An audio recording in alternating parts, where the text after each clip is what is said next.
abençoe, esteja com cada um de vocês. Vamos começar nessa noite mais uma live e buscando a presença do Senhor para que Ele possa estar nos capacitando a transmitir a mensagem e também vocês possam entender aquilo que Deus quer falar aos nossos corações. Oremos. Deus querido, te agradecemos por esse privilégio que nós estamos tendo de estar propagando as boas novas de salvação. Capacita a tua serva, Denise, na transmissão da palavra, e aos ouvintes, ó Pai, que estarão escutando, possam reter essa palavra em seus corações. Em teu nome, eu agradeço para sempre. Amém. Irmãos, João 10:10 diz o seguinte: eu vim para que tenham vida e tenham em abundância. Nós estamos no mês de maio, mês da família, e nós estamos em plena campanha da família e pela família. E a mensagem de hoje vai falar diretamente aos seus corações, que a irmã Denise vai estar trazendo. Deus abençoe cada um de vocês. Vamos estar louvando ao Senhor com o cântico Chuvas de Bênçãos. Chuvas de bênçãos teremos, é a promessa de Deus. Tempos benditos traremos, chuvas de bênçãos dos céus.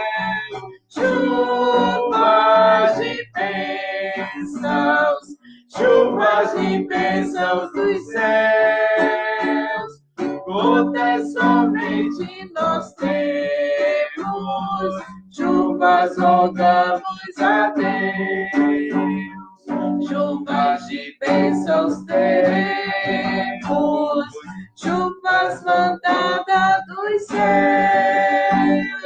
Bênçãos a todos os crentes, bênçãos no nosso bom Deus. Chuvas de bênçãos, chuvas de bênçãos dos céus. Gotas somente nós temos, chuvas rogamos a Deus. Deus abençoe a irmã Denise. O que é que Deus tem para falar por meio de você nessa noite? Olá, irmãos. Nós estamos com um tema para o mês de maio, abordando as famílias. E esse tema, ele é bem propício para o momento que nós estamos vivendo e para todos os momentos em que as famílias se reúnem, em que elas podem conversar, podem estarem disponíveis um para os outros, estão mais perto um dos outros. E aqueles que estão com suas famílias juntas, unidas, ou aqueles que não estão, nós temos como tema Jesus transforma em minha família. E nós teremos 31 dias de oração pela família. E hoje nós vamos falar um pouquinho sobre o barco família. E nós vamos fazer uma leitura agora da palavra do Senhor no livro de Atos. Eu vou ler alguns versículos, que a leitura é muito grande, muito extensa. Eu vou fazer essa leitura numa linguagem mais contemporânea. E eu gostaria que os irmãos estivessem aí, espírito de oração pela sua família. Que pudéssemos juntos poder entender, poder entregar ao Senhor aquilo que Ele tem para cada um de nós nessa noite e, consequentemente, todos aqueles que fazem parte da nossa família. Atos, capítulo 27. No livro de Atos, capítulo 27, o primeiro versículo diz assim: foi resolvido assim que partiríamos em nossa viagem de navio para Roma, de modo que Paulo e diversos outros presos foram postos debaixo da guarda de um oficial chamado Júlio, membro da Guarda Imperial.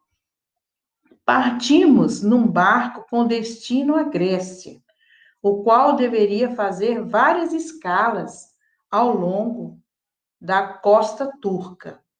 Devo acrescentar que Aristarco, um grego de Tessalônica, estava conosco. No outro dia, quando chegamos em Sidom, Júlio foi muito bondoso com Paulo e permitiu que ele descesse em terra para visitar amigos e receber os cuidados dele. Dali embarcamos e encontramos ventos contrários, que tornaram difíceis conservar o navio na rota, de modo que navegamos ao norte, entre a ilha e a terra firme. Versículo 7. Tivemos diversos dias de navegação difícil e, por fim, nos aproximamos de Quínido. Porém, os ventos haviam ficado muito fortes, de modo que atravessamos para Creta, passando o porto de Salmona. Versículo 10. Senhores, disse ele, eu acho que vamos ter dificuldades pela frente se prosseguirmos. Talvez naufrágio, perda da carga, prejuízos e morte. Mas os oficiais responsáveis pelos presos deram mais ouvido ao capitão e ao proprietário do navio do que Paulo. E já que bons portos eram uma enseada aberta, um lugar ruim para passar o inverno, a maioria da tripulação aconselhou que deveríamos tentar avançar até a costa de Fenícia, a fim de passarmos o inverno ali. Fenícia era uma boa enseada com abertura para o noroeste e o sudoeste. Versículos 14. Porém, logo depois disso, o tempo mudou de repente, e um forte vento, com a força de um furacão, colheu o navio e empurrou para o mar. Eles tentaram, a princípio, virar a proa para a praia, mas não puderam, de modo que desistiram e deixaram o navio ser levado pela ventania. O versículo 20.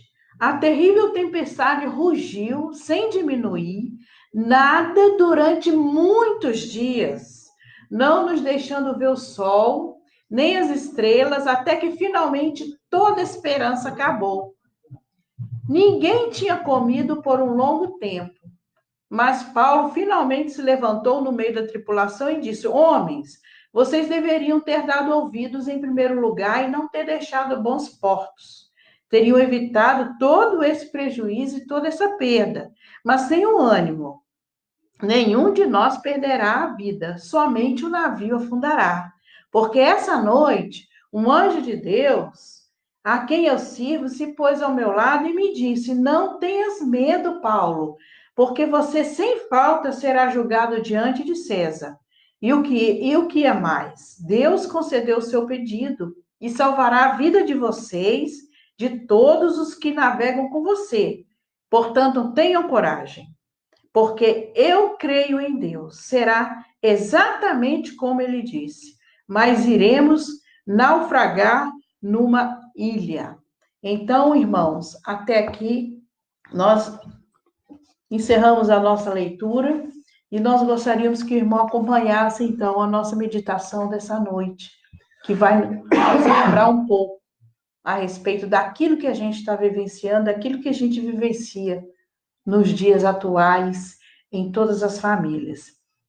O texto, ele nos ensina a olhar para a família e imaginar a família num barco, com os mares calmos e, de repente, com os mares bastante agitados. No entanto, é preciso observar à volta os sinais que o mar e o clima oferecem para uma viagem bem segura. Nem sempre o que parece bom tempo é o fato de fato o momento de levantar a âncora. Veja a seguir os resultados alcançados pela vaidade e pela escolha errada, mas também veja as intervenções de Deus. Então, essa mensagem tem como título, subtítulo, dizendo assim: 5 resultados da escolha errada. Primeiro, é a aparente segurança.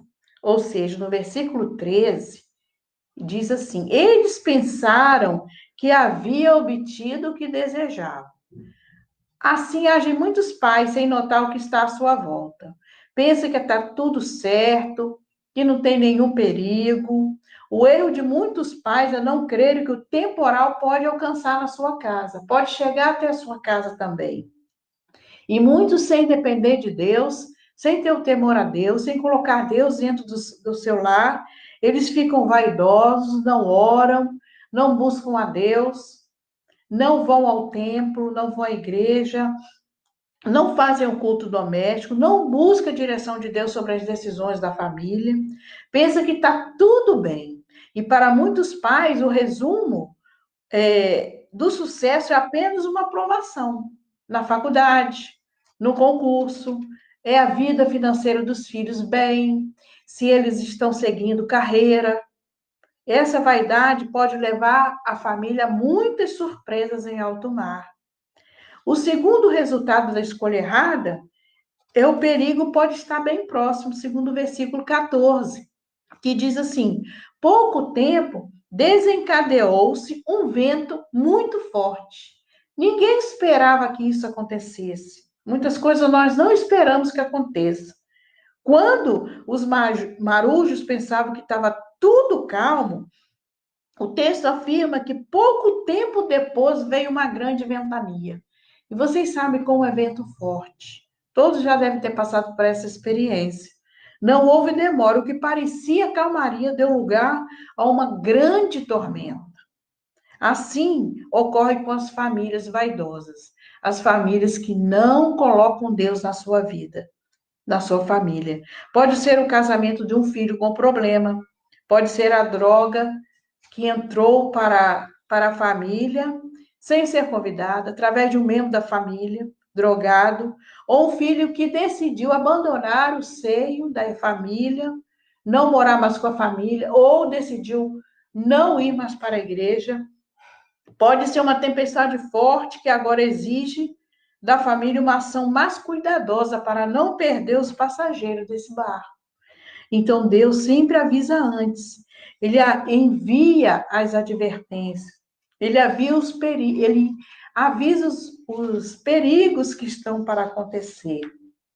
E o terceiro resultado de uma escolha errada é a impotência que nós temos diante de uma grande tempestade. Lá no versículo 15 diz assim: cessamos as manobras e ficamos à deriva. O fato de fazerem manobras era uma tentativa humana de controlar a situação. Porém, sem êxito, sem resultado, os marujos notaram que não podiam fazer mais nada, porque diante de tal reconhecimento, eles ficaram realmente à deriva, sem saber o que fazer. Ficar à deriva no mar é como dizer que não consegue reagir. Há famílias que, infelizmente, só percebem que toda tentativa de autoajuda, sem a presença de Deus, sem colocar Deus em primeiro lugar, foi quando não encontram mais saída para o problema. E é exatamente aqui que o Senhor coloca em prova a sua fidelidade a Ele. Mas é triste notar que nós, humanos, só percebemos a nossa fragilidade depois que nós fracassamos. E o quarto resultado de uma escolha errada na nossa família é o prejuízo que a gente vê na tempestade. Os versículos 18 e 19 falam assim: no dia seguinte, sendo violentamente castigados pela tempestade, começaram a lançar fora a carga. No terceiro dia, lançaram fora com as próprias mãos a armação do navio.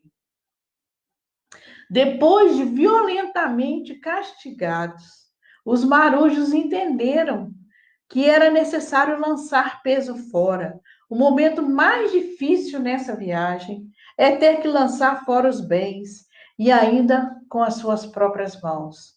Como família, às vezes é preciso avaliar qual é o peso que está impedindo de vencer o vendaval. Toda família deve lançar fora coisas que atrapalham. Por exemplo, o orgulho, a ambição, a arrogância, o egoísmo ou talvez a necessidade de se humilhar para crescer. Mas o fato é que quando a família não atenta para as placas de advertência, para aquilo que Deus quer falar para eles, ela pode enfrentar grande prejuízo e, em muitos casos, isso é necessário, pois é aí que compreendemos que nós temos que perder para poder ganhar. E o último resultado de uma escolha errada é exatamente a desesperança que fala no versículo 20. Finalmente, perdemos toda a esperança. Depois de muito tempo sem perceber se era dia, se era noite, os marujos agora renderam toda a esperança de salvamento. O pior estágio da vida de alguém é quando perde a esperança de viver e de lutar. Sentem que não existe mais uma saída. Há famílias que, infelizmente, têm de enfrentar um momento de desesperança para entender que é aí que não se pode lutar sozinho, mas necessita da ajuda de Deus.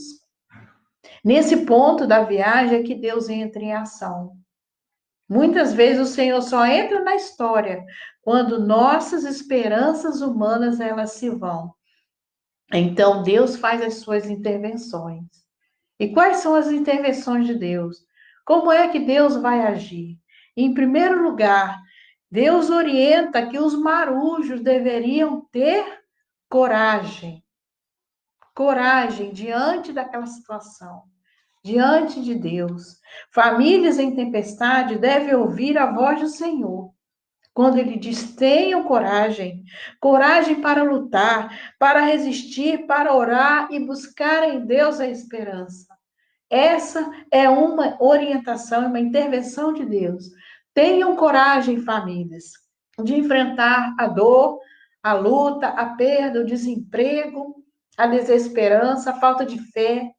Em segundo lugar, Deus orienta que os marujos deveriam permanecer no barco. Ou seja, é muito comum numa luta, numa tempestade, os envolvidos desejarem desistir, sair do barco, porque não estão aguentando a luta. Mas nesse instante Deus intervém e diz assim, e orienta: se esses homens não ficarem no navio, vocês não poderão salvar-se.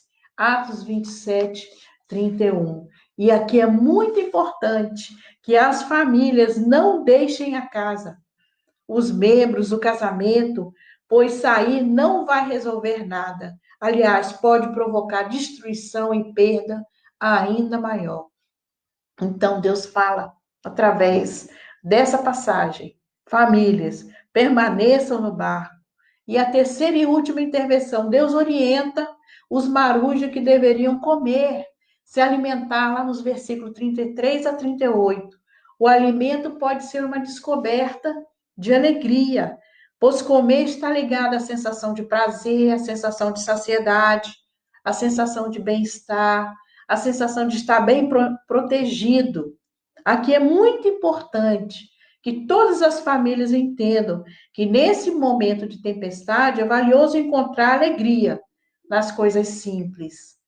Comer pode ser comparado também à alegria de ler a palavra do Senhor, de encontrar alegria nas Escrituras, conhecer que Ele está no controle de todas as coisas, conhece o nosso sofrimento, conhece a nossa luta, conhece o nosso problema, pois seu próprio Filho Jesus, ele sofreu por amor aos seus servos. E concluindo, depois de percorrermos a trajetória dessa viagem, nesse barco, e esse barco que é a nossa família, que parece que foi a pique, naufragou, o que dizer?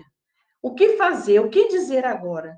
Pense comigo, se aquele barco chegasse em perfeito estado, lá no porto final, certamente os marujos, vaidosos, arrogantes, ambiciosos, diriam que a experiência dele foi a explicação para a vitória.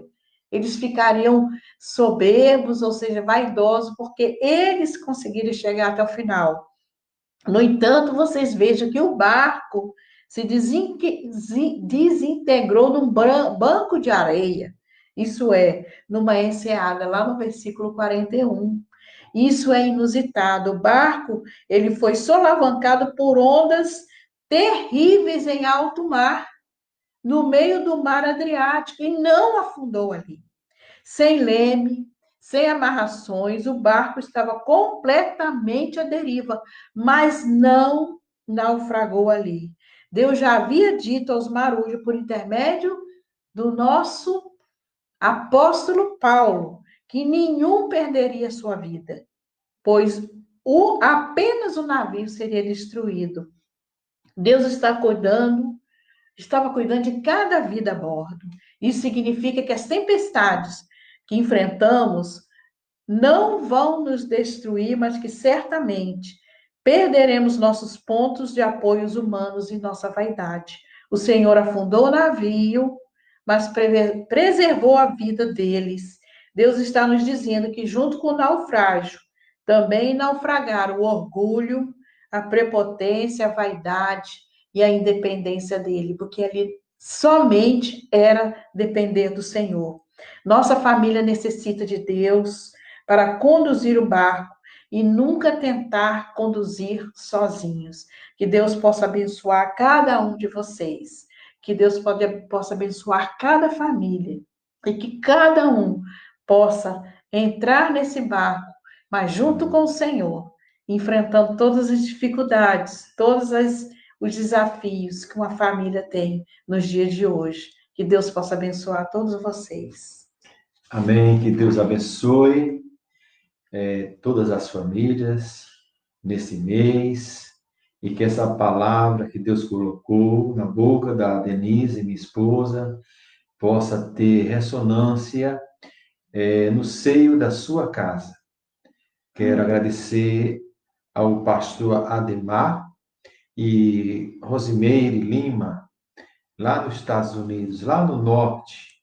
Eu não sei bem como pronuncia o nome, Massachusetts, se me fala a memória, eles moram lá.